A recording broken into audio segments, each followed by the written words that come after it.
Hello everyone, कैसे हैं आप सब। उम्मीद करता हूं अच्छे होंगे, अच्छे से तैयारी चल रही होगी आप लोगों की। जैसे कि आप सभी को पता है, मैथ का सिलेबस लगभग पूरा हो चुका है। हमारा मैथ का प्रैक्टिस सेट कर रहे थे, तो काफी सारे प्रैक्टिस सेट हमने कर लिया है, जिससे कि हमें पता चल सके कि हमारी कमियां क्या है, हमें किस टॉपिक पे ज्यादा मेहनत करने की जरूरत है, किस टॉपिक पे दिक्कत आ रही है, किस टॉपिक को और अच्छे से करने की जरूरत है, किस टॉपिक पे ज्यादा टाइम लग रहा है और किस टॉपिक में एक्यूरेसी कम आ रही है। तो ये सारी प्रॉब्लम का सॉल्यूशन हमें ये सारी प्रॉब्लम जो है, ये पहले तो ढूंढनी है कि प्रॉब्लम कौन से टॉपिक में आ रही है, कौन से चैप्टर में आ रही है और कितना टाइम लग रहा है, कितनी एक्यूरेसी के साथ आ रही है। साथ ही साथ ये प्रॉब्लम जो है तभी मिल सकता है जब आप प्रैक्टिस सेट करेंगे। जब प्रैक्टिस सेट के माध्यम से सारे टॉपिक का क्वेश्चन मिक्सर करेंगे, तब पता चलेगा कि आप टाइम के अंदर, लिमिटेड टाइम के अंदर पूरे मैथ का सेक्शन जो है वो अटेम्प्ट कर पाते हैं कि नहीं कर पाते, या फिर कौन से टॉपिक में दिक्कत आ रही है, कितना दिक्कत आ रही है, कितनी एक्यूरेसी आ रही है, कितना गलत हो रहा है, कितना सही हो रहा है। ये सारी एनालिसिस जो है आपको प्रैक्टिस सेट के माध्यम से ही देखने को मिलेगी। तो प्रैक्टिस सेट आप लोग के लिए काफी इंपॉर्टेंट हो जाता है, बहुत ज्यादा इंपॉर्टेंट हो जाता है। तो प्रैक्टिस सेट क्यों करना है और क्यों करना चाहिए, ये आप लोगों को क्लियर हो चुका होगा।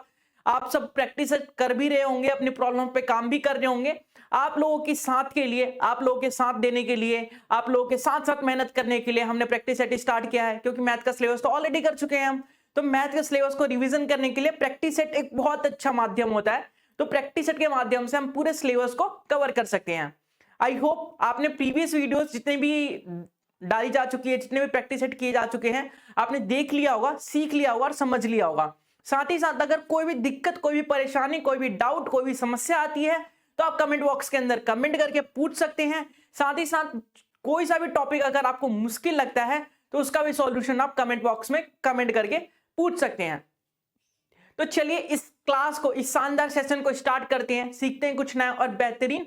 उम्मीद करूंगा कि आप सेशन को एंड तक देखेंगे, एंजॉय करेंगे, साथ ही साथ कुछ नया और बेहतरीन सीखेंगे। क्योंकि मैथ को बैठ के पढ़ा नहीं जा सकता, रट के पढ़ा नहीं जा सकता। मैथ एक ऐसी चीज है जिसमें फोकस चाहिए होता है, पूरा फोकस के साथ, प्रैक्टिस के साथ ही मैथ को किया जा सकता है। नहीं तो मैथ से दुश्मनी रहती है हमारी। जैसे कि आप सभी को पता है 95% बच्चे जो हैं मैथ से डरते हैं। क्यों डरते हैं? इसी वजह से। तो मैथ से डरना बिल्कुल नहीं है, साथ साथ सॉल्व करेंगे। जो भी दिक्कत आएगी स्टेप बाय स्टेप आपको मैं बताऊंगा, आप पूछ सकते हैं। स्टार्ट करें, चलिए। तो इस क्लास का सबसे पहला क्वेश्चन आप लोगों के सामने है। क्वेश्चन नंबर फर्स्ट में क्या बोला है? The average of 8 consecutive odd numbers is 48। Find the sum of the fifth and seventh number. तो फिफ्थ और सेवेंथ नंबर का सम बताना है। जब फर्स्ट 8 कंसेक्यूटिव ऑड नंबर्स का जो एवरेज है वो 48 के बराबर है। इस क्वेश्चन को हम दो तरीके से कर सकते हैं। इस क्वेश्चन को हम दो तरीके से कर सकते हैं। कौन कौन से तरीके से? देखिए, सबसे पहला हम 8 कंसेक्यूटिव नंबर्स को मान लेते हैं। पहले x हो गया, पहला कंसेक्यूटिव नंबर अगर x है तो दूसरा x + 2, तीसरा हो गया हमारा x + 4। क्योंकि जो ऑड नंबर्स होते हैं, उनके बीच का 2-2 का गैप होता है, उनके बीच में 2-2 का गैप होता है। जैसे 1 के बाद 3 आता है, 3 के बाद 5 आता है, 5 के बाद 7 आता है, तो ऐसे 2-2 का गैप होता है। तो कंसेक्यूटिव नंबर्स लेने के लिए ये लेना पड़ेगा x + 2, x + 4, x + 6, x + 8, x + 10। ये कितने हो गए? 1 2 3 4 5 6, और ये आ जाएगा हमारा x + 12, ये हो जाएगा 7, और ये हो जाएगा हमारा 8। तो 8 कंसेक्यूटिव नंबर्स है हमारे पास, 8 कंसेक्यूटिव ऑड नंबर्स है। इनका अगर सम करें हम, तो इनका सम कर लेते हैं। इनका सम कितना आएगा? तो इनका अगर सम करें हम, तो ये आ जाएगा x + x + 2 + x + 4 + x + 6 + x + 8 + x + 10 + x + 12 + x + 14। ये हो गया। और 8 नंबर का, 8 कंसेक्यूटिव नंबर्स का एवरेज निकालना है। एवरेज दिया गया हमें, एवरेज है 48। तो एवरेज कैसे निकालेंगे? 8 से डिवाइड कर देंगे, इसे 8 से डिवाइड करेंगे, इक्वल टू में क्या आ जाएगा? 48 के बराबर। तो अब क्रॉस मल्टीप्लाई करेंगे। तो सबसे पहले सम कर लेते हैं। देखिए, x + x, x हो गया, 2x हो गया, 3x हो गया, 4x हो गया, 5x, 6, 7 और 8। ये हो गया हमारा 8x, 8x प्लस, अब देख लेते हैं कांस्टेंट कितनी है। तो ये हो गया 12 और 14 हो गए हमारे पास 26, 26 और 36, 36 और 8 कितने हो गए? तो आप बोलेंगे 44 हो गए, 44 और 6 हो गए 50, 50 और 4 हो गया 54 और ये हो गया हमारा 56। तो ये आ जाएगा हमारा 56 और ये आ जाएगा हमारा अपॉन में 8 इक्वल टू 48। अभी से हम सॉल्व करते हैं, तो इसको सॉल्व कर देंगे तो 8 कॉमन आ जाएगा, x प्लस 8 सत्ते 56 तो 7 आ जाएगा। 8 कॉमन लिया है हमने 48, 8 से 8 चला जाएगा तो x की वैल्यू 48 में से 7 माइनस कर देंगे तो x की वैल्यू 41 आ गई। तो आपको बताना है कि फिफ्थ नंबर और सेवेंथ नंबर का सम क्या होगा। Fifth number first second third fourth fifth, fifth number मतलब x प्लस 8 है, x प्लस 8 मतलब कि आ गए 49। और सेवेंथ नंबर क्या है हमारा, तो सेवेंथ नंबर जो है, सेवेंथ नंबर होगा हमारा, ये फिफ्थ हो गया तो 4 5 6 और ये 7, तो 41 और 12 कितना हो गया, तो ये हो गया 53। तो 53 और 49 का समेशन बताना है, 53 और 49 का समेशन बताना है तो इजीली बता सकते हैं। 9 और 3 हो गए 12 हमारे पास, 1 5 4 9 1 10 तो 102 हो गया हमारे पास, 102 हमारा आंसर आ जाएगा। ठीक है, ये तो हो गया हमारा बेसिक अप्रोच, पूरा हमने डिटेल में सॉल्यूशन पढ़ा, ये डिटेल सॉल्यूशन हो गया। लेकिन अगर इसे एग्जाम में करना होगा तो कैसे करेंगे, क्या ऐसे करेंगे, एग्जाम में अगर ऐसे करने लगे तो हो गया हमारा एग्जाम, निकाल लिया हमने रिजल्ट। तो एग्जाम में करने के लिए देखिए, एग्जाम में करने का अप्रोच, एग्जाम में कैसे कर सकते हैं उसका अप्रोच बताता हूं, उसका सेकंड अप्रोच हम डिस्कस करते हैं। तो एग्जाम में करने के लिए हम दूसरा अप्रोच डिस्कस करेंगे। देखिए क्वेश्चन में बोला गया है कि 8 कंसेक्यूटिव ऑड नंबर्स है, 8 कंसेक्यूटिव ऑड नंबर्स है, मतलब कि नंबर्स कितने हैं हमारे पास, 8 है। तो इसका मिडल नंबर निकालने की कोशिश करें तो क्या आएगा, तो 8 + 1 मिडल नंबर अगर निकालते, कैसे निकालते हैं, 8 + 1/2 9/2 मतलब 4.5। जो ये 41 की वैल्यू है, देखिए फर्स्ट नंबर आएगा, सेकंड नंबर आएगा, थर्ड फोर्थ फिफ्थ 6 7 और 8। तो 8 नंबर का एवरेज है हमारा 48। ठीक है, जो 4.5 पोजीशन होगी वो 48 की जो पोजीशन होगी वो 4.5 की होगी, 41 की पोजीशन जो होगी वो 4.5 की होगी, 41 की पोजीशन जो है 48 की पोजीशन 4.5 की होगी। देखिए एवरेज होता क्या है, एवरेज का मतलब होता है मिडल नंबर।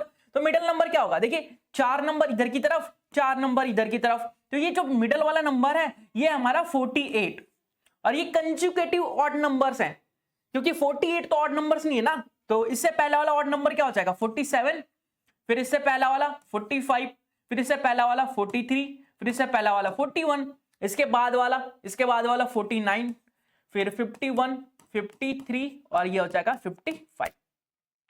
तो क्वेश्चन में क्या पूछा गया था, क्वेश्चन में आप लोगों से पूछा गया था कि जो फिफ्थ ऑड नंबर है, फिफ्थ और सेवेंथ, फिफ्थ कौन सा है, फिफ्थ है हमारा 1 2 3 4 5 ये, और सेवेंथ है 53, तो 49 + 53 की वैल्यू बतानी है जो 102 के बराबर आएगी, तो एक आपने डिटेल सॉल्यूशन देखा कि इसी क्वेश्चन को डिटेल सॉल्यूशन में कैसे कर सकते हैं, और एक आपने देखा स्मार्ट अप्रोच या फिर बोल सकते हैं ट्रिक, शॉर्ट ट्रिक के माध्यम से, कि इस शॉर्ट ट्रिक के माध्यम से कुछ ही सेकंड्स में इस क्वेश्चन का आंसर हम कैसे निकाल सकते हैं। तो एग्जाम में कैसे करना है, देखिए ये अप्रोच नॉर्मल है, बेसिक है, ये बेसिक है, लेकिन एग्जाम में आपको इस तरह से करना है। क्लियर है, आगे बढ़े, चलिए नेक्स्ट क्वेश्चन डिस्कस करते हैं। अगला क्वेश्चन आप लोगों के सामने कुछ इस प्रकार से है। अगले क्वेश्चन में क्या बोला है कि एक रेसर है जिसकी स्पीड जो है 3.2 किलोमीटर पर आवर की स्पीड है स्टिल वाटर में। ठीक है, if the speed of the river की जो स्पीड है वो 12.5 किलोमीटर पर आवर है, 40 मिनट लेता है, 40 मिनट लिया जाता है एक डिस्टेंस को कवर करने के लिए, मतलब एक डिस्टेंस में जाने के लिए, एक पॉइंट पे जाके वापस आने के लिए 40 मिनट लिया जाता है।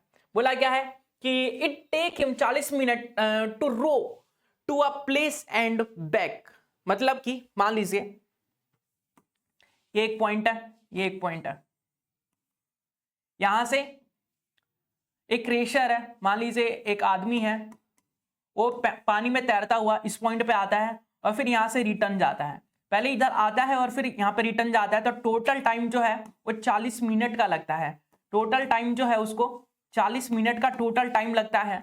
तो स्पीड दे रखी है, पानी की स्पीड भी दे रखी है और आदमी की स्पीड भी दे रखी है। तो क्वेश्चन में क्या बोला है कि डिस्टेंस निकालना है, क्वेश्चन में क्या बोला है कि how far of is the place, तो क्वेश्चन में बोला गया डिस्टेंस निकालो इसके बीच का। डिस्टेंस निकाल सकते हैं, इजीली निकाल सकते हैं। आपको पता है ऐसे कंडीशंस में क्या किया जाता है। तो सबसे पहले हमारी x की वैल्यू दे रखी है, मैन की स्पीड हमारी x है और जो पानी की स्पीड है वो y है। पहले से हम डिसाइड कर चुके हैं, हमें पता है कि जो वोट की स्ट्रीम होती है वो x है और जो स्ट्रीम की स्पीड होती है वो y किलोमीटर पर आवर होती है। तो वोट की जगह बस मैन है, एक आदमी है, रेशर है, ठीक है। तो इसकी स्पीड है 21 3/2 किलोमीटर पर आवर। तो इसको अगर कन्वर्ट करें तो यह आ जाएगा आपका, क्या आ जाएगा आपका 1.2 मतलब 23.5। एक बार देख लेते हैं, ये हो जाएगा 21 दूनी 42, 42 और 3 45, 45/2।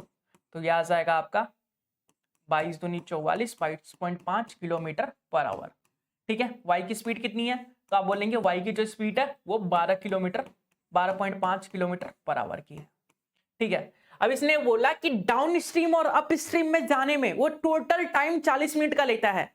मतलब कि डिस्टेंस टाइम कैसे निकालेंगे, तो टाइम जो होता है डिस्टेंस अपॉन स्पीड होता है। डिस्टेंस अपॉन स्पीड अगर डाउन स्ट्रीम की बात करें तो x प्लस वाई हो जाएगा। अगर स्पीड अप स्ट्रीम की बात करें, स्पीड अप स्ट्रीम की बात करें तो x माइनस वाई हो जाएगा। टोटल टाइम, इसका टाइम और इसका टाइम का जो समेशन है वो 40 मिनट लगता है।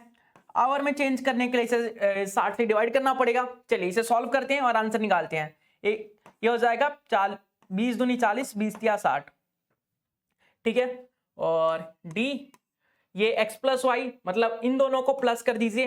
तो इन दोनों को प्लस करेंगे तो ये हो जाएगा 22 और ये हो जाएगा आपका 34 एक 35, तो ये आ जाएगा 35 और यहाँ पे आ जाएगा डी अपॉन इन दोनों का डिफरेंस ले लेंगे तो इन दोनों का डिफरेंस तो 10 का है, तो ये आ जाएगा 10 इक्वल टू 2/3। डी कॉमन आ रहा है, डी अपॉन 5 कॉमन आ रहा है, मतलब 1/7 प्लस 1/2 आ रहा है। अब इसको हम सॉल्व करते हैं तो एलसीएम लेंगे तो 14 एलसीएम आ जाएगा, 7 और 2 9, ये हो जाएगा अंदर 9। एक सेकेंड, और ये था हमारा d/5 और ये आ जाएगा हमारा 2/3। तो कुछ कट रहा है, नहीं कट रहा कुछ, तो डिस्टेंस तो डेसिमल में ही आएगा, ठीक है। तो चलिए डिस्टेंस निकाल लेते हैं। ये हो जाएगा 2/3, ये जो 5 और 14 है ये ऊपर मल्टीप्लाई हो जाएगा और 9 से डिवाइड करना पड़ेगा। ये आ जाएगा 5 दूनी 10 तो 140 हो जाएगा और 140 और 9 या 27, तो 27 से काटेंगे। अब 27 दूनी 54, 27 चौके हो गया आपका 108, 27 पंजे कितना होता है, तो 27 पंजे 7 पंजे 35 और 5 दूनी 10 और 3 13, तो 27 पंजे 135, बचा क्या 5, तो यह आ जाएगा 5 तो 50 आ जाएगा ना, तो यह आ जाएगा 50। अब 27 से कम 27 बचा क्या 13, 27 और 23 बच गया, 23। 27 सत्ते कितना होता है, 27 सत्ते, अगर 27 सत्ते करें हम तो 7 सत्ते 49, 7 दूनी 14 और 4 18, तो 27 सत्ते, फिर 27 अट्ठे पे जाएगा, 27 अट्ठे मतलब कि 5.14 किलोमीटर का डिस्टेंस है हमारे पास। 5.14 किलोमीटर का डिस्टेंस है। तो डिस्टेंस निकालना था आप लोगों को, डिस्टेंस आपने निकाल लिया। कैसे निकाला, आप सभी को पता है कि जो x की वैल्यू है वो है आपकी 22.5 किलोमीटर पर आवर। x की स्पीड 22.5 किलोमीटर पर आवर है, y की स्पीड है 12.5 किलोमीटर पर आवर, ठीक है। डिस्टेंस अगर हम टाइम की बात करें तो टाइम क्या होता है, डिस्टेंस अपॉन स्पीड। अब स्पीड एक डाउन स्ट्रीम का है, एक अप स्ट्रीम का। डाउन स्ट्रीम मतलब कि जिस में स्ट्रीम का मूवमेंट जिस डायरेक्शन में हो रहा है उसी डायरेक्शन में हम जा रहे हैं, तो उसमें दोनों का स्पीड का समेशन होता है। अब स्ट्रीम का मूवमेंट जिस डायरेक्शन में हो रहा है उसके अपोजिट डायरेक्शन में अगर जाएंगे तो उसे अप स्ट्रीम का केस बोलते हैं और स्पीड का हम डिफरेंस लेते हैं। तो इसे हमने सॉल्व किया तो डी की जो वैल्यू आई 5.18 किलोमीटर के बराबर आई, 5.18 किलोमीटर के बराबर आई। आई होप क्लियर होगा। आगे बढ़े, चलिए अगला क्वेश्चन देखिए। क्वेश्चन में बोला है this side of triangle are in the ratio of 1/3, ratio 1/5, ratio 1/6। If the perimeter is 147 centimetre then length of the smallest side का लेंथ बताना आपको। तो किसी भी ट्रायंगल का पेरीमीटर क्या होता है? पेरीमीटर ऑफ ट्रायंगल जो होता है तीनों साइड्स का समेशन होता है। तीनों साइड का समेशन अगर करते हैं तो पेरीमीटर ऑफ ट्रायंगल होगा। ठीक है, क्वेश्चन में बोला इनका रेशियो दे रखा है, ट्रायंगल के तीनों साइड्स का रेशियो दे रखा है। मान लीजिए हमारे पास एक ट्रायंगल है ए बी और सी। तो पहली साइड क्या है? A B ratio B C ratio A C. इन तीनों का रेशियो दे रखा है कितना? 1/3 रेशियो 1/5 रेशियो 1/6। ठीक है, अब ये अपॉन वाले रेशियो है, फ्रैक्शन वाले रेशियो है, तो इसको रेशियो में एक्चुअल में कन्वर्ट करने के लिए क्या करना पड़ेगा? इन 3, 6 और 5 का एलसीएम लेना पड़ेगा। तो 3, 6 और 5 का जो एलसीएम होता है वो होता है 30 के बराबर। तो 30 से सबको मल्टीप्लाई करते हैं अगर, 30 से सबको मल्टीप्लाई करते हैं अगर, तो असली रेशियो मिल जाएगा हमें, मतलब यहाँ 10 रेशियो 6 पंजे 30 रेशियो, और यह आ जाएगा हमारा कितना? 6 पंजे 30। तो 10 रेशियो 6 रेशियो 5 आ गया हमारा साइड्स का रेशियो।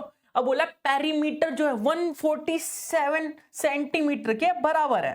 पेरीमीटर जो है 147 सेंटीमीटर के बराबर है। तो देखिए साइड का रेशियो दे रखा है हमें, साइड का रेशियो दे रखा है। पहली साइड मान लेते हैं 10x है, पहली साइड हमारी 10x है, दूसरी साइड जो है 6x है, और तीसरी 5x है, 5x है। अब तीनों साइड का समेशन 147 के बराबर हो जाएगा। तो 10x plus 6x plus 5x equal to हो जाएगा 147 सेंटीमीटर के बराबर। अब 6 और 5 11, 11 और 10 21। तो 21x की वैल्यू 147 के बराबर आ गया। तो अगर x की वैल्यू निकालना है तो 147 को 21 से डिवाइड करना पड़ेगा, तो 7 से चला जाएगा, 7 से चला जाएगा, x की वैल्यू आ गई 7। तो क्वेश्चन में बोला गया स्मॉलेस्ट साइड, सबसे छोटी साइड क्या होगी? तो सबसे छोटा रेशियो क्या है? 5x की वैल्यू बतानी है आपको, 5x की वैल्यू बतानी है। तो 7 पंजे 35। तो सबसे स्मॉलेस्ट साइड जो है वो 35 सेंटीमीटर के बराबर हो गई। सबसे स्मॉलेस्ट साइड जो है 35 सेंटीमीटर के बराबर होगी। तो इस क्वेश्चन में बेसिकली करना क्या था कि रेशियो जो था उसे पहले रेशियो को नॉर्मल फॉर्म में कन्वर्ट करना था। रेशियो फ्रैक्शन में था तो रेशियो को फ्रैक्शन से नॉर्मल फॉर्म में कन्वर्ट करके लिखना था, जो कि हमारा 10:6:5 आया।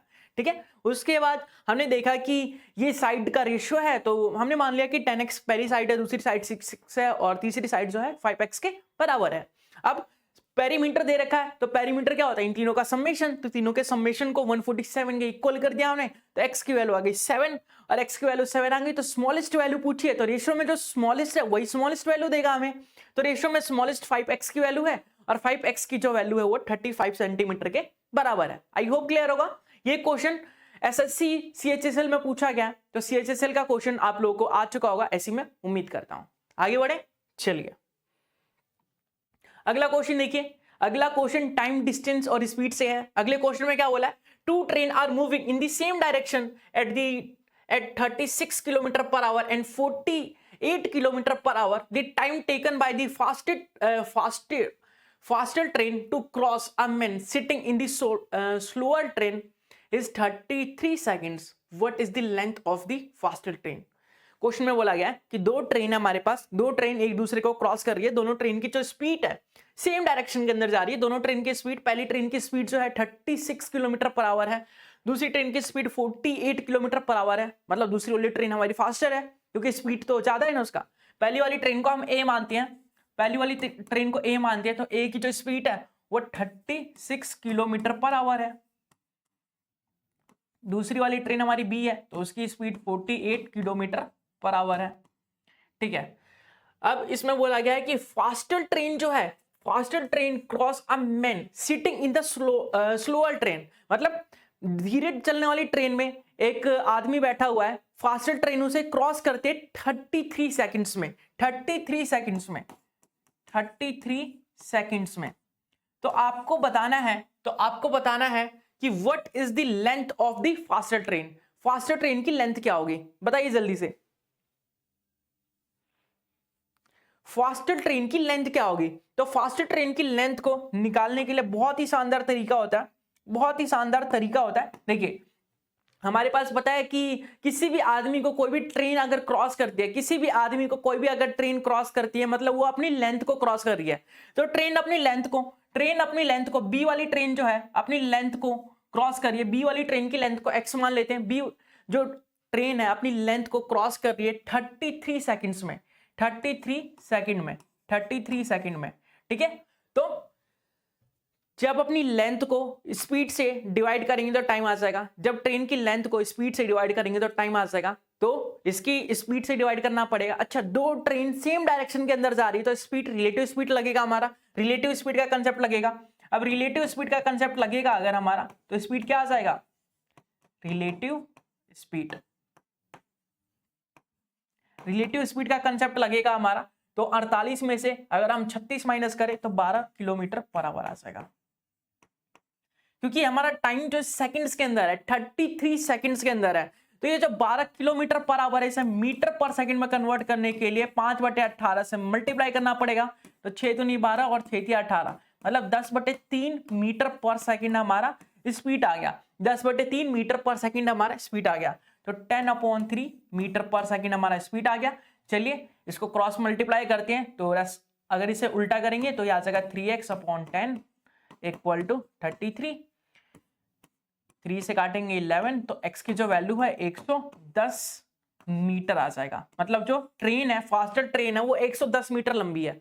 जो फास्टर ट्रेन है, जो तेज चलने वाली ट्रेन है, वो 110 मीटर लंबी है। तो आपको एक कंसेप्ट ध्यान रखना है, इसमें एक कंसेप्ट ध्यान रखना है कि अगर दो ट्रेन सेम डायरेक्शन के अंदर जा रही है तो रिलेटिव स्पीड उनका डिफरेंस आता है, उनके डिफरेंस को हम रिलेटिव स्पीड बोलते हैं।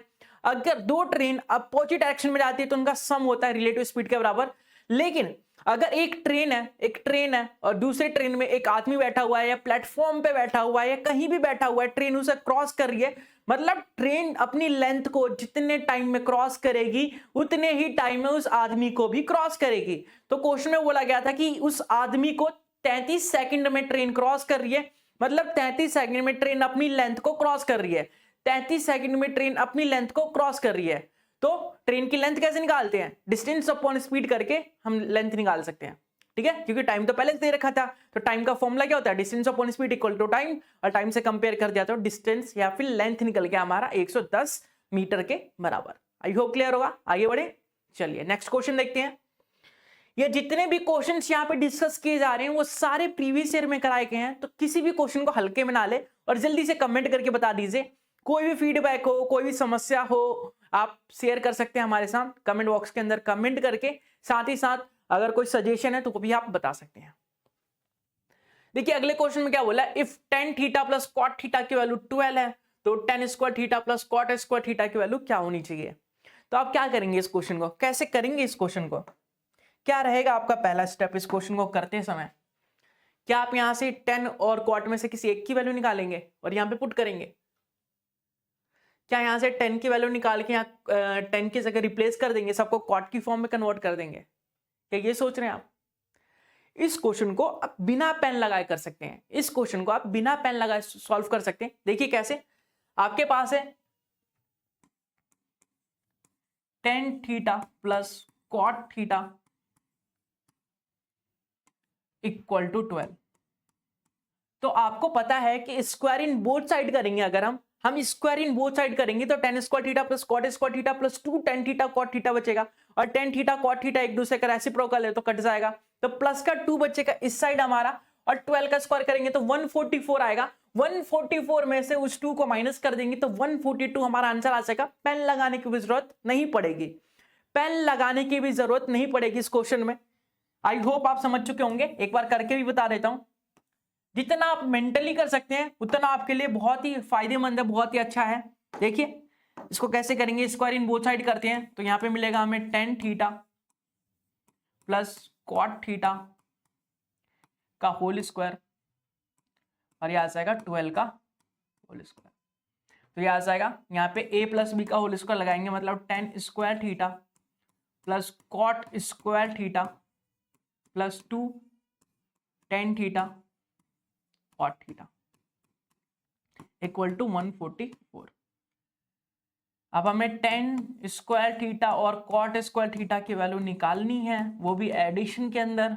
तो हम इसकी वैल्यू अगर निकालना चाहें तो 144, और ये देखिए tan cot एक दूसरे का उल्टा होता है, कैंसिल हो जाएगा, प्लस 2 है तो इधर -2 आ जाएगा, और 142 हमारा आंसर आ जाएगा इस क्वेश्चन का। tan square theta plus cot square theta की वैल्यू बतानी थी, जो कि हमारा 142 के बराबर आया। इसी को मैंने ओरली समझा दिया। तो आई होप ऐसे क्वेश्चनों को, ट्रिग्नोमेट्री ऐसे क्वेश्चनों को देख के ही आप बता देंगे कि हाँ ये हो रहा है। 5 सेकंड का भी कम टाइम लगेगा, 5 सेकंड से भी कम टाइम लगेगा। आपका माइंड ऐसे प्रोसेस करना चाहिए कि एग्जामिनर भी देख के तंग हो जाए कि ये क्या कर रहा है, ऐसे आंसर कैसे बता दिया इसने बिना पेन लगाए। ऐसे करना है, स्पीड बढ़ानी है आपको, स्पीड, एक्यूरेसी, टाइम पे काम करना है आपको। अपने स्पीड, एक्यूरेसी और टाइम पे काम करना है। इस तीनों चीज पे महारत हासिल कर ली तो एग्जाम तो कोई बड़ी बात नहीं है, हलवा है। ठीक है, बस ये मैथ के लिए बोल रहा हूं मैं, और सबके लिए नहीं, क्योंकि मैथ की गारंटी मैंने ले रखी है। चलिए अगला करते हैं। नेक्स्ट क्वेश्चन आप लोगों के सामने है। Next question time and work का है। टाइम एंड वर्क का है। टाइम एंड वर्क के क्वेश्चंस को देख के ही आप बता सकते हैं कि सबसे पहले आपको टोटल वर्क और एफिशिएंसी की जरूरत पड़ती है। टोटल वर्क और एफिशिएंसी की जरूरत पड़ती है। अगर टोटल वर्क और एफिशिएंसी पता है आपको तो किसी भी क्वेश्चन का आंसर आप इजीली क्रैक कर सकते हैं, किसी भी क्वेश्चन का आंसर आप इजीली दे सकते हैं। क्वेश्चन में क्या बोला है, ABC can do a piece of work in 11 days, 20 days and 55 days respectively. If B work daily and is supported by A and C on alternate days beginning with A, then in how many days will the work be finished? कितने दिनों में काम complete हो जाएगा ये बताना आपको। कितने दिनों में काम कंप्लीट हो जाएगा। क्वेश्चन में फिर से पढ़ता हूं। क्वेश्चन में बोला है कि ए किसी काम को 11 दिनों में करता है, बी किसी काम को 20 दिनों में करता है और सी किसी काम को 55 दिनों के अंदर कंप्लीट कर लेता है। ए बी सी जो है डेली, बी जो है डेली वर्क करता है, बी डेली काम करने वाला मेहनती बच्चा है, मेहनती आदमी है भाई। उसके बाद ए को और बी को वो असाइन करता है कि हाँ भाई तुम मेरी मदद कर देना, बस मैं थोड़ी काम नहीं कर पा रहा, मैं अकेले काम ज्यादा नहीं कर पाता, थोड़ी मदद कर देना ताकि जल्दी काम हो जाए। तो सबसे पहले ए आता है काम करने, फिर ए चला जाता है, फिर बी आता है, फिर सी चला जाता है, फिर ए आता है, फिर सी आता है, फिर ए चला जाता है। मतलब एक दिन सी काम कर, एक दिन ए काम करता है, एक दिन सी, एक दिन ए, एक दिन सी, एक दिन ए, एक दिन सी, ऐसे काम चल रहा है। तो कितने दिनों में काम कंप्लीट हो जाएगा ये आपको बताना है। चलिए ऐसे क्वेश्चनों को कैसे करते हैं मैं बताता हूं आपको बहुत शानदार तरीके से। सबसे पहले ए किसी काम को कितने दिनों में कर रहा है, तो ए किसी काम को 11 दिनों में करता है जी। बी किसी काम को, बी उसी काम को 20 दिनों में करता है जी। और सी उसी काम को 55 दिनों में करता है। इन तीनों का अगर एलसीएम ले, हम टोटल वर्क निकाले तो क्या आ जाएगा, 55 दूनी कितना होता है 110। तो अगर 110 हमारा एलसीएम आ जाएगा तो हो जाएगा क्या, नहीं 110 से तो नहीं होगा, 55 चौके 220, 220 हमारा टोटल वर्क आ जाएगा। 11 से डिवाइड हो सकता है, 55 से भी डिवाइड हो सकता है, 5 चौक 20, 5 चौक 20 तो 22 और 20 से भी हो सकता है। ठीक है, तो यह आ जाएगा हमारा टोटल वर्क 220 के बराबर। टोटल वर्क हमारा आ गया 220 के बराबर।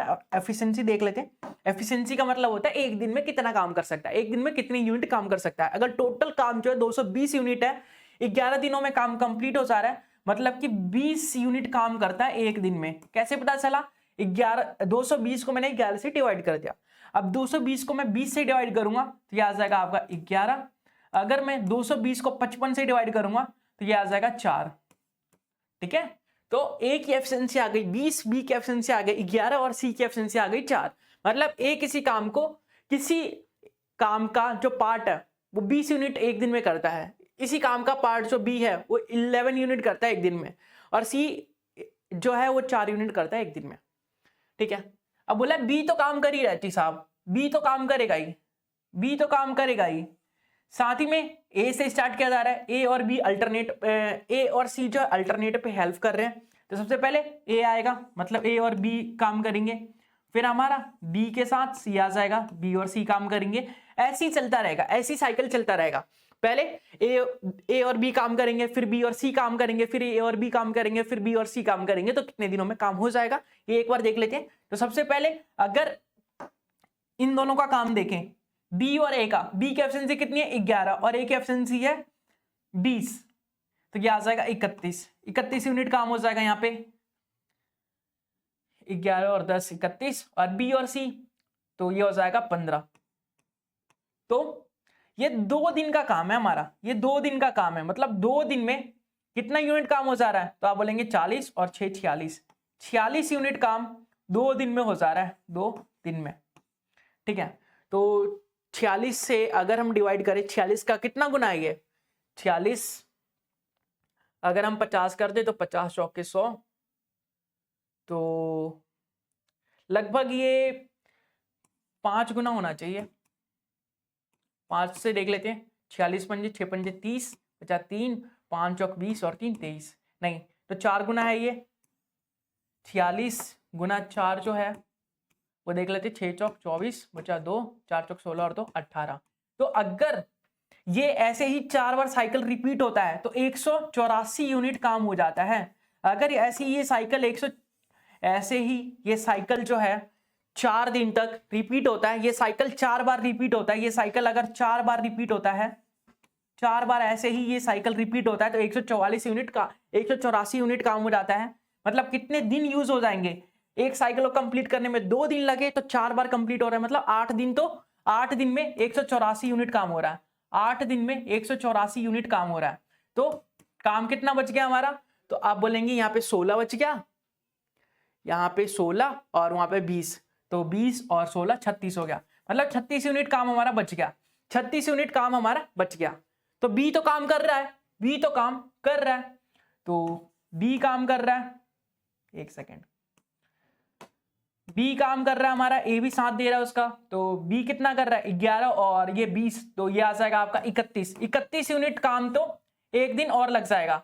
31 यूनिट काम करने में एक दिन और लग जाएगा, मतलब कि एक दिन और लगा के 31 यूनिट काम हो गया। बचा हमारे पास 5 यूनिट काम।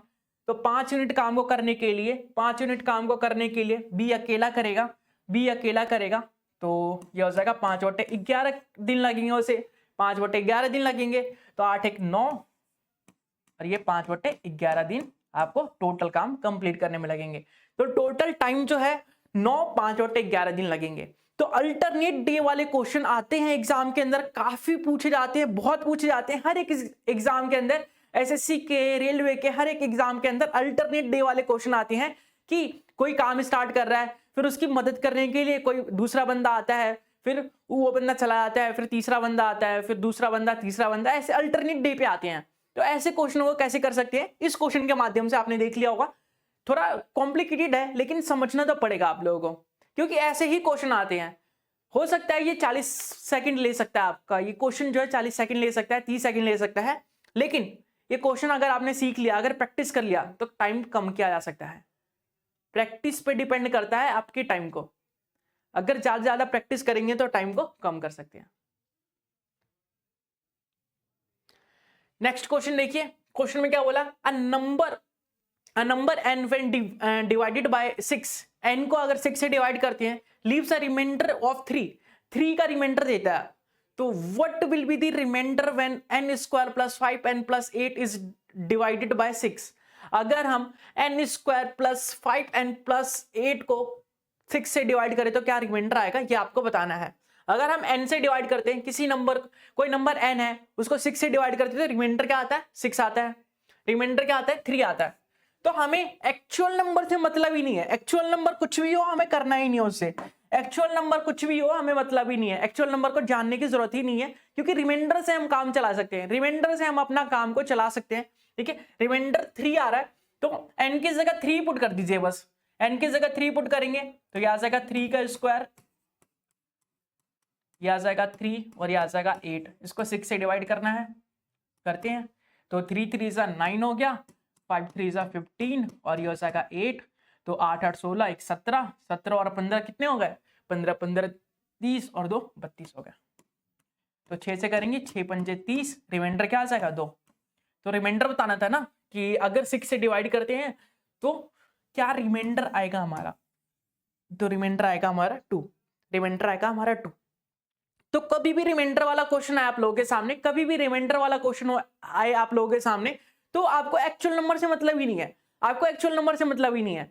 एक्चुअल नंबर से मतलब इसलिए नहीं है क्योंकि रिमाइंडर जो बच रहा है, अगर हम नंबर के स्क्वायर कर दे, क्यूब कर दे, नंबर को मल्टीप्लाई कर दे, तो रिमाइंडर भी उतने ही गुना ही हो जाएगा। रिमाइंडर भी उतने ही गुना हो जाएगा। तो रिमाइंडर को उस नंबर से डिवाइड करेंगे, रिमाइंडर को उस नंबर से डिवाइड करेंगे जो कि डिविजिबल है, उसके बाद हम आंसर निकाल सकते हैं। जैसे यहाँ पे रिमाइंडर 3 था, अब आपको बोला है कि ये जो नंबर है n का अगर ये फॉर्मेट किया जाए, n को अगर ये n पे ये ऑपरेशन किया जाए तो डिवाइड करेंगे 6 से, तो रिमाइंडर क्या आएगा। तो n पे अगर ये ऑपरेशन करेंगे तो रिमाइंडर पे भी ये ऑपरेशन अप्लाई होगा। तो रिमाइंडर पे ये ऑपरेशन अप्लाई किया हमने तो 32 आया टोटल, और 32 को जब 6 से डिवाइड किया तो हमारा रिमाइंडर आया 2, और रिमाइंडर आपको बताना था और रिमाइंडर आपने बता दिया। आई होप क्लियर होगा। आगे बढ़े, चलिए अगला question, what is the value of sine 10 degree minus 4/3 sign cube 10 degree. What is the value of sine 10 degree minus 4/3 sign cube 10 degree. तो साइन 10 डिग्री की तो वैल्यू आपको पता ही नहीं होगी, तो इस क्वेश्चन को कैसे कर सकते हैं, इस क्वेश्चन को आप कैसे कर सकते हैं बताइए जल्दी से। ट्रिग्नोमेट्री का दो फॉर्मूले, दो आइडेंटिटी आपको पता होना चाहिए। साइन 3x का फॉर्मूला पता होना चाहिए। साइन 3x का जो फॉर्मूला होता है वो होता है आपके पास 3 sine x minus 4 sine cube x। और अगर हम cos 3x की बात करें, cos 3x की बात करें तो ये आ जाता है हमारा 4 cos cube x minus 3 cos x। तो ये दो फॉर्मूले आपको क्लियर होना चाहिए, ये दो फॉर्मूले आपको क्लियर होना चाहिए, पता होना चाहिए, पता भी होगा। तो इसी फॉर्मूले का अप्लाई करेंगे हम। देखिए अगर इस 3 को ऊपर मल्टीप्लाई कर दें, 3 को ऊपर मल्टीप्लाई कर दें तो क्या आ जाएगा। अगर हम 3 को ऊपर मल्टीप्लाई कर दें तो साइन क्या आ जाएगा 3 sine 10 degree minus 4 sine cube 10 degree upon 3 ऐसे हो जाएगा। और ऊपर वाले में फॉर्मूला लग रहा है साइन 3x का फॉर्मूला, तो आंसर आ जाएगा हमारा 1/3 साइन 3x। 3x मतलब 3 और x की जगह क्या है 10 डिग्री, तो यहाँ पे आ जाएगा 1/3 साइन 30 डिग्री। अब साइन 30 डिग्री क्या होता है आप सभी को पता है, साइन 30 डिग्री 1/2 के बराबर होता है। तो 1/3 पहले से था और 1/2 आ जाएगा, तो 1/6 हमारा आंसर हो जाएगा। 1/6 हमारा आंसर हो जाएगा, 1/6 हमारा आंसर हो जाएगा। एक बार फिर से एक्सप्लेन करता हूँ। साइन 3x का formula 3 sine x minus 4 sine cube x होता है हमारे पास। ऐसे ही cos 3x का फॉर्मूला जो होता है 4 cos cube x minus 3 cos x के बराबर होता है। ठीक है, इसकी बात हो गई। उसके बाद हमने इस फॉर्मूले को अप्लाई करने की कोशिश करी। देखिए इस 3 को अगर ऊपर मल्टीप्लाई कर दूंगा मैं, 3 को अगर मल्टीप्लाई कर दूं, या फिर हम बोल सकते हैं एलसीएम ले लिया मैंने, एलसीएम लिया तो एलसीएम आया 3 को ऊपर मल्टीप्लाई किया 3 sine theta minus 4 sine cube theta आया। तो ऊपर फॉर्मूला लग रहा है साइन 3x का। देखिए साइन 3x का फॉर्मूला सेम होता है, तो साइन 3x का फॉर्मूला लगा तो साइन 3x लिख दिया 3 इंटू एक्स, एक्स क्या है 10 डिग्री, तो 3 इंटू 10 हो जाएगा तो 30 डिग्री। साइन 30 डिग्री 1/2 होता है, 1/3 पहले से था, तो आंसर आया हमारा 1/6।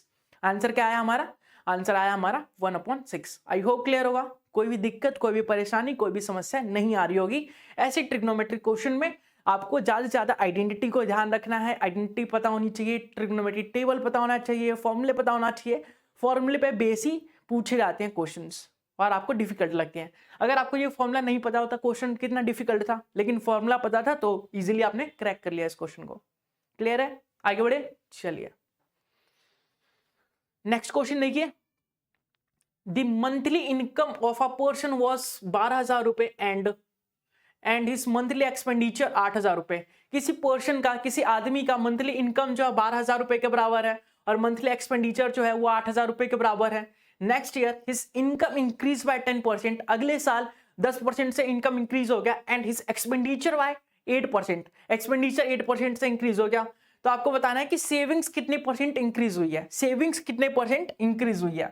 चलिए बताते हैं इस क्वेश्चन का भी सॉल्यूशन। सबसे पहले हमारा इनकम सेविंग्स निकालते हैं। सेविंग्स जो होता है, सेविंग्स जो होता है हमारा वो इनकम में से एक्सपेंडिचर को माइनस कर देते हैं तो सेविंग्स आ जाता है।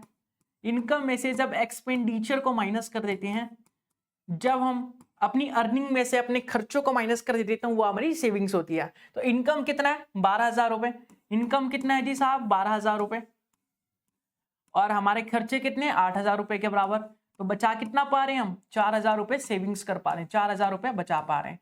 ये इनिशियल सेविंग्स है, पहले हम 4,000 रुपए खर्च कर देते। अब आती है दूसरी कंडीशन की बात। दूसरी कंडीशन की बात, कंडीशन नंबर सेकंड में बोला गया कि इनकम को अगर 10% बढ़ा दिया जाए, 12,000 का 10% कितना हो जाएगा, तो 1200 हो जाएगा। अगर इनकम जो है वो 12,000 का 12,000 में 1200 प्लस कर देंगे तो ये आ जाएगा आपका 13,200। इनकम अगर 13,200 होता है और एक्सपेंडिचर की बात करें तो एक्सपेंडिचर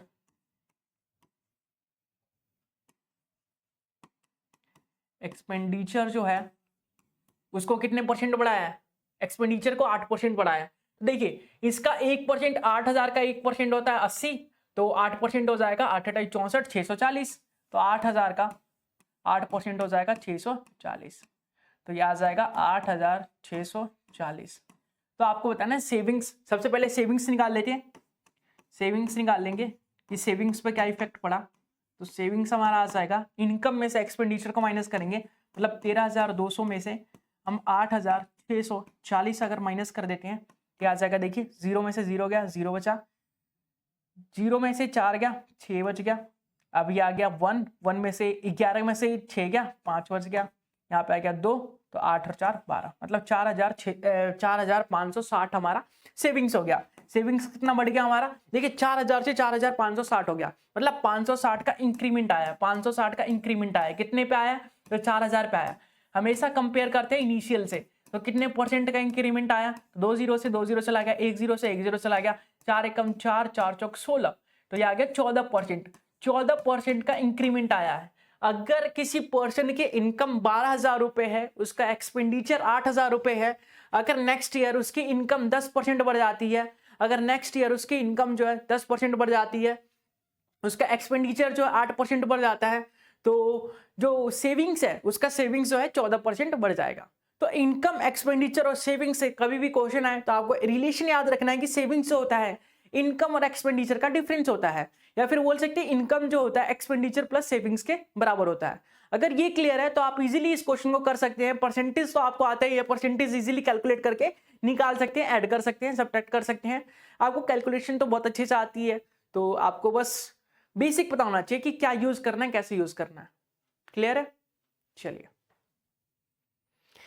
नेक्स्ट क्वेश्चन देखते हैं। Find the value of 10 minus 1125 degree. तो 10 माइनस 1125 डिग्री ये कैसे निकालेंगे, हमें तो 180 से आगे पता ही नहीं है, तो 1125 को कैसे निकाल सकते हैं हम, बताइए 1125 को कैसे निकाल सकते हैं हम। आपको एक चीज पता होनी चाहिए इस क्वेश्चन को सॉल्व करने के लिए कि 10 जो है, 10 माइनस थीटा जो होता है वो माइनस टेन थीटा के बराबर होता है, माइनस टेन थीटा के बराबर होता है। 10 माइनस थीटा जो होता है माइनस टेन थीटा के बराबर होता है। एक चीज तो ये पता होनी चाहिए, और दूसरी चीज ये पता होनी चाहिए आप लोगों को कि जो 10 होता है, 10 360 डिग्री प्लस थीटा जो होता है वो 10 थीटा के बराबर होता है। 10 360 डिग्री प्लस थीटा जो होता है वो 10 थीटा के बराबर होता है। तो इस कंसेप्ट का यूज करेंगे इसमें हम, इस केस में, इस क्वेश्चन में इस कंसेप्ट का यूज करके इस क्वेश्चन का आंसर निकालेंगे। तो देखिए सबसे पहले हम ऊपर वाले कंसेप्ट का यूज करेंगे। हमारे पास है क्या, 10 माइनस 1125 डिग्री, तो इसको हम क्या लिख सकते हैं, माइनस 10 1125 डिग्री के बराबर। ठीक है, ये लिख सकते हैं। ठीक है, अब हम 1125 को क्या लिख सकते हैं, तो ये आ जाएगा माइनस 10 1125 को क्या लिख सकते हैं, तो 36 तिया कितना होता है, 360 तिया 0 6 तिया 18 1 3 3 9 और 1 10 1080, तो 36 इंटू 3 1080। 1080 में अगर हम 45 प्लस करें तो यह हो जाएगा हमारा 1125 के बराबर। ठीक है, तो हमें पता है कि 360 का जो मल्टीपल है या 360 है, उसके बाद जो थीटा होगा वो 10 थीटा के बराबर होगा। ये वाला कंडीशन अप्लाई करेंगे अगर हम, तो यहां से हमें मिल जाएगा 10 45 डिग्री के बराबर। और 10 45 डिग्री क्या होता है, तो आप बोलेंगे 1 होता है, और ये माइनस पहले से लगाता है तो -1 आएगा हमारा इसका आंसर। अगर ये दोनों कंसेप्ट आपको क्लियर है, ये दोनों कंसेप्ट आपको क्लियर है तो ये वाला क्वेश्चन आप इजीली कर सकते हैं। तो मैंने आपको बताया ना कि ट्रिग्नोमेट्री को सॉल्व करने के लिए आपको सारे कंसेप्ट क्लियर होने चाहिए, सारे फॉर्मूले क्लियर होने चाहिए, सारी आइडेंटिटी क्लियर होनी चाहिए। अगर सारे कंसेप्ट, सारे फॉर्मूले, सारी आइडेंटिटी क्लियर है तो आप ऐसे क्वेश्चनों को इजीली टैकल कर सकते हैं, इजीली सॉल्यूशन उनका निकाल सकते हैं। ठीक है, तो अगर आपको सारे कंसेप्ट, सारे फॉर्मूले, सारी आइडेंटिटी जो है एक ही साथ चाहिए ट्रिग्नोमेट्री का, तो आपको ट्रिग्नोमेट्री का इंट्रोडक्शन पार्ट जरूर से देखना चाहिए। ट्रिग्नोमेट्री के इंट्रोडक्शन पार्ट में ऑलरेडी बताया जा चुका है कि कौन कौन से कंसेप्ट यूज होने हैं, कौन कौन से फॉर्मूले यूज होने हैं, कौन सी आइडेंटिटी यूज होनी है, ट्रिग्नोमेट्री टेबल को कैसे बनाना है, कैसे याद रखना है, सारी चीजों को डिटेल में एक्सप्लेन किया गया है। आप वहां से अच्छे से सीख सकते हैं। एक बार जरूर से जाइएगा मैथ के प्लेलिस्ट पे और ट्रिग्नोमेट्री नाम का टॉपिक जरूर से देखिएगा, तब आपका समस्या सॉल्व हो जाएगा, आपकी समस्याओं का समाधान मिल जाएगा। आगे बढ़ते हैं। नेक्स्ट क्वेश्चन आप लोगों के सामने है। क्वेश्चन में क्या बोला है, P and Q together complete a job. ये टाइम एंड वर्क का क्वेश्चन है, जल्दी से करके बताइए। टाइम एंड वर्क का क्वेश्चन, क्वेश्चन में बोला गया P and Q together complete a job for 2/5 days, R and S complete the same job in for 8/9 days. If P, Q, R, S together, how many days do they need to complete the same job? काफी अच्छा question है, काफी अच्छे type का question है, तो बताएंगे इसका आंसर। फ्रैक्शन वाला कैसे करते हैं बताइए जल्दी से। देखिए P और Q साथ में काम करते हैं, P और Q अगर साथ में काम करते हैं तो किसी काम को 5 चौक 20 और 2 22/5 दिन में कंप्लीट कर लेते हैं। ठीक है, अब R और S जो है, R और S जो है किसी काम को साथ में काम करते हैं और कितने दिन में कर लेते हैं, 9 चौक 36, 36 और 8 कितने होंगे 44, 44/9 दिनों में। तो सबसे पहले क्या निकालना होता है हमें, टोटल वर्क। टोटल वर्क आ जाता है तो एफिशिएंसी निकालनी होती है हमें, टोटल वर्क आ जाता है तो एफिशिएंसी निकालनी होती है। तो टोटल वर्क कितना आ जाएगा, टोटल वर्क हमारा 44 आ जाएगा, टोटल वर्क हमारा 44 आ जाएगा, टोटल वर्क हमारा 44 आ जाएगा। फ्रैक्शन को इग्नोर करते हैं, 22 और 44 का एलसीएम लेंगे तो टोटल वर्क हमारा 44 आ जाएगा। टोटल वर्क 44 यूनिट के बराबर है, तो P की एफिशिएंसी कितनी हो जाएगी, 44 को 22/5 से अगर डिवाइड करें हम तो क्या आ जाएगा हमारा 10 यूनिट के बराबर। मतलब P प्लस Q जो है एक दिन में 10 यूनिट काम करते हैं। देखिए 44 को 22/5 से डिवाइड करेंगे तो 22 दूनी 44 और ये ऊपर मल्टीप्लाई हो जाएगा तो 10 आ जाएगा। इसी प्रकार से 44 को 44/9 से अगर हम डिवाइड करते हैं तो ये आ जाएगा 9। मतलब R प्लस S जो है एक दिन में 9 यूनिट काम करते हैं। तो क्वेश्चन में क्या बोला है, क्वेश्चन में पूछा गया है कि P plus Q plus R plus S साथ में काम करे तो कितने दिनों में काम हो जाएगा।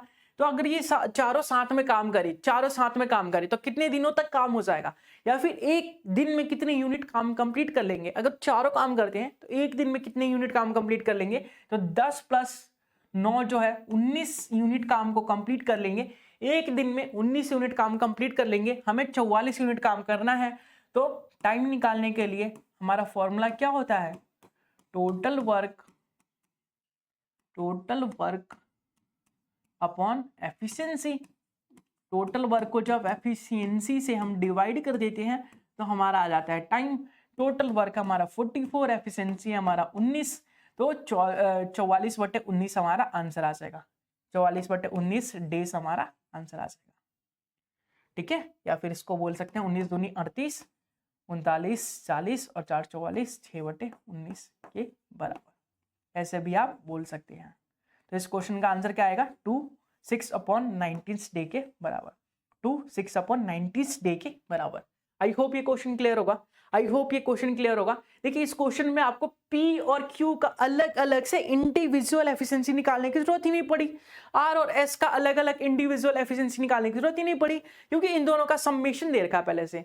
P और Q का समेशन 10 है, R और S का समेशन 9 है, और हमें P Q R S का समेशन चाहिए, तो इन दोनों का समेशन 10 रख दिया, इन दोनों का समेशन 9 रख दिया, तो टोटल समेशन 19 के बराबर आ गया। और 19 को 44 को 19 से डिवाइड करके हमने टाइम निकाल लिया, तो 2 6/19 के बराबर हमारा डेज आया। ठीक है, क्लियर है, कोई दिक्कत नहीं है ना, कोई परेशानी, कोई दिक्कत, कोई तकलीफ है तो कमेंट बॉक्स का ऑप्शन आप लोगों के सामने है, कमेंट करके पूछ सकते हैं, उसका कोई पैसा नहीं है, कोई चार्ज नहीं है, कोई फीस नहीं है। जल्दी से कमेंट करके पूछ लीजिए, या फिर जो भी सजेशन है जल्दी से दीजिए। अगला क्वेश्चन देखिए, अगला क्वेश्चन आप लोगों के सामने है।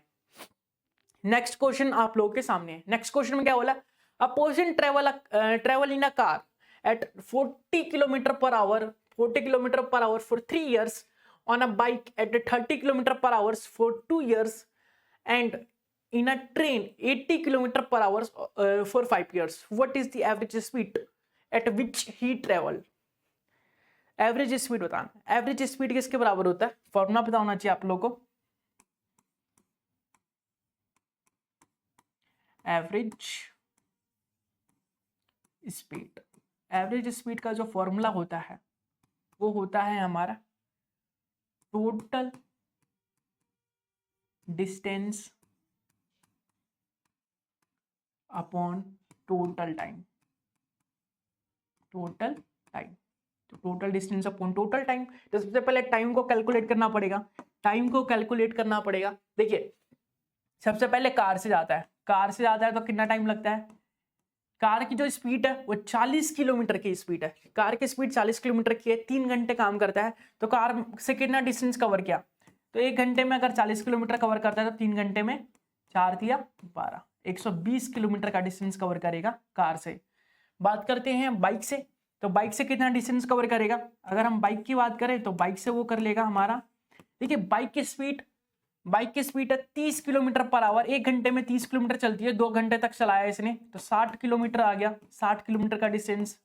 ठीक है, बात करते हैं इसने ट्रेन से, ट्रेन से कितना डिस्टेंस कवर किया, तो ट्रेन से डिस्टेंस कवर किया, ट्रेन की स्पीड कितनी है, तो ट्रेन की स्पीड है 80 किलोमीटर पर आवर, तो 80 इंटू 5 घंटे ट्रेवल किया, तो 5 से 8 पंजे 40, तो यह आ गया 400 किलोमीटर। तो सबसे पहले हमें टोटल डिस्टेंस निकालना पड़ेगा, और टोटल डिस्टेंस निकालने के लिए इन तीनों का समेशन, मतलब कि 120 और यह आ जाएगा 60 और यह आ जाएगा आपका 400, और टाइम, टोटल टाइम, तो देखिए यहाँ पे 3 घंटे लगते हैं इसे, यहाँ पे इसे 2 घंटे लगते हैं, और यहाँ पे इसे 5 घंटे लगते हैं, तो टोटल हमारे 10 घंटे हो गए, टोटल हमारे 10 घंटे हो गए। तो इसे अगर सॉल्व करते हैं हम तो यह आ जाएगा 120 और 60, 180 और 500 जो होते हैं वो 400, 580 के बराबर आ जाएगा।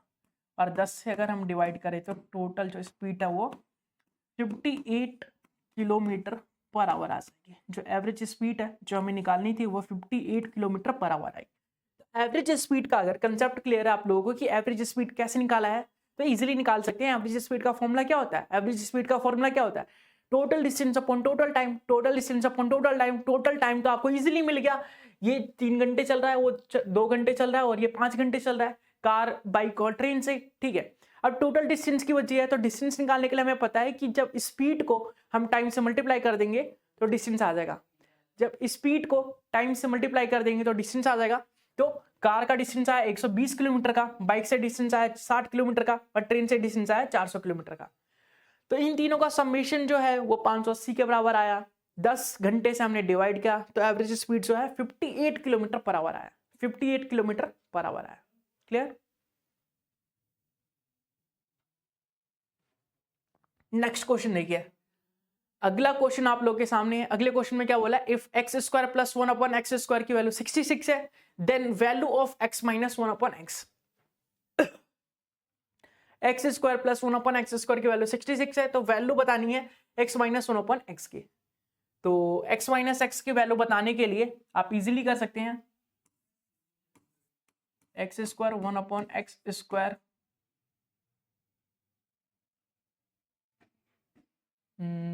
+2 -2 कर सकते हैं। अगर यहाँ पे +2 -2 करें, +2 और -2 करें, -2 करें तो देखिए क्या मिलता है, यह आ जाएगा x square plus 1 upon X square.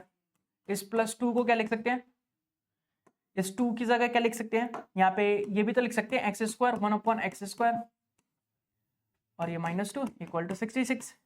और इन तीनों का यूज करके हम होल स्क्वायर बना सकते हैं ना, x plus 1 upon X square का। एक सेकेंड,